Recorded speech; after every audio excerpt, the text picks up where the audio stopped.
চুম্মা দে কারেন্ট লাগালি, 2 খান চুম্মা দে ভোল্টেজ বাড়ালি, 3 খান চুম্মা দে সুরসুরিতে। সুরসুরি? কি হয়েছে?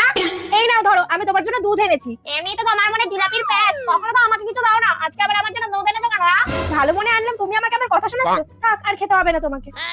কি বৌদি চলে যাচ্ছে তো, দুধটা কি হাত চালা হয়ে যাবে নাকি? এই বৌদি দাও দাও, যখন নিয়ে এসেছে তখন দাও দেখি। ধরো। জানো তো শ্বশুরি, রান্নাঘরে না 1 বাটি দুধ ছিল, কিন্তু একটা বিড়াল বাচ্চা এসে দুধটা নষ্ট করে দিল। তোমার মা তো বললো যে দুধটা ফেলে দিতে, কিন্তু আমি ভাবলাম না, নষ্ট করে যাবে না, এর থেকে ভালো তোমাকে খাইয়ে দিই। তোমার এত বড় সাহস, তুমি আমাকে বিড়ালে খাওয়া দুধ খাওয়ালে? এ মা, তুমি মগটা ভেঙে ফেললে কেন? এবার তো মা তোমাকে খুব বকবে। ভেঙেছি, বেশ করেছি। কেন, কি হয়েছে? কারণ এই একটা মাত্র মগই তো আমাদের বাথরুমে ছিল। সবসময় আমার নামে ভুলভাল কথা বলে, তাই না? কেমন লাগছে এবার? বৌদির এত বড় সাহস, এবার বৌদিকে আমি দেখাচ্ছি মজা।